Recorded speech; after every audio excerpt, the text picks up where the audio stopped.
Hey YouTube, I just want to make a quick video here on how to do a throttle setup on a Honda GC160 engine if you're going to use it for a go-kart or a mini bike, something like that.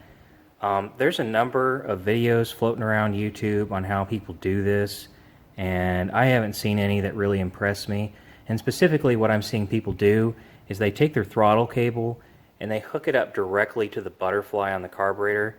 Now, that'll work for a go-kart or a mini bike, but you've basically got 0 to full throttle in about half a second. You can't really feather the throttle when you hook it up that way.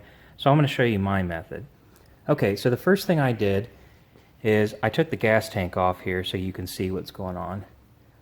I took my throttle cable, and underneath here on this bracket there is a hole that you'll see with some threads, and those threads are M5 by 0.8.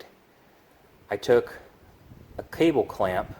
This is from a Briggs 12.5 horsepower engine, and I clamped down my throttle cable right there with an M5 by 0.8 screw, and then I took my cable, I ran it up here, and then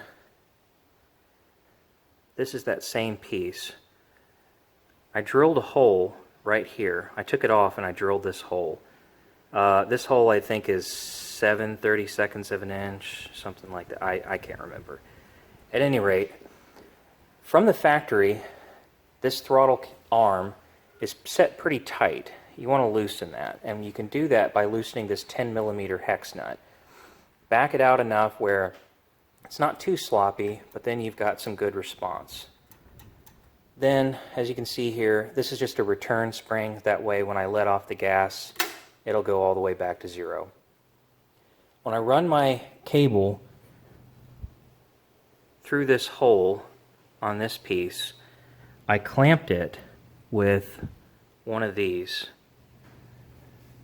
That's a wire cable clamp. You can get these online. You can get them on Amazon, 10-pack. They're made by Rotary. And I just tightened it down once I got it exactly lined up with where it needs to be, so it's got its full travel. Okay, I'm going to, with a piece of angle iron, I'm going to push the gas at the front of the machine, and you can see how perfect this works. So I'm pushing the gas now, and you see that? It's pulling the governor spring just the way I want it to. That way I can give it a little bit of gas and give it a lot of gas, and when I let off on 0, it's idling. The go-kart's not moving. There's no risk of it moving. The other thing I forgot to mention is right here, there's one of these. This is the kill switch. When you originally put this all the way down, you can see it says stop right there. That's because where we drilled our hole, that piece would be going up and it would be pressing this and it would stop the engine. Well, I got rid of that, and I don't know if you can see, but I spliced in a wire that goes to the front of the go-kart for a remote kill switch on the dashboard. So I like this method better. You can agree, disagree, whatever in the comments, but this is the way I like to do it.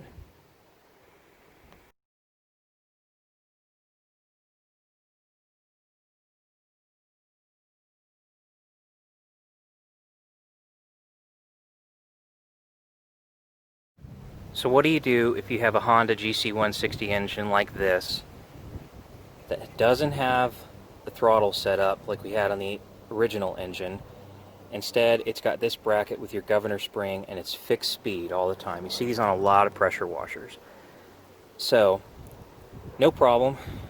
What you're going to do is you're going to take your cable clamp, you're going to drill a hole right there in the middle so you can put your cable through, tighten it down, and then what you're going to want to do is this. When you get your cable, take a wire stop, like I showed you before, and you want to splice together either the governor spring that's on there, you may have to cut it to get it to work like this, or another spring that you have lying around with good tension. Not too much, but just perfect. You splice these two together, then when you have it hooked up like this, you connect this into your governor arm, and it's going to take some doing. You're going to have to finesse it a little bit to get that sweet spot where when it goes to, when you let off the pedal, the engine is at very low idle. That way the clutch isn't spinning, the cart isn't moving, everything's perfect. It takes a little bit more time to do it this way, but if you have this engine and this is all you got, you can still make it work. Anyway, that's just my 2 cents on how to do this. I hope this helped.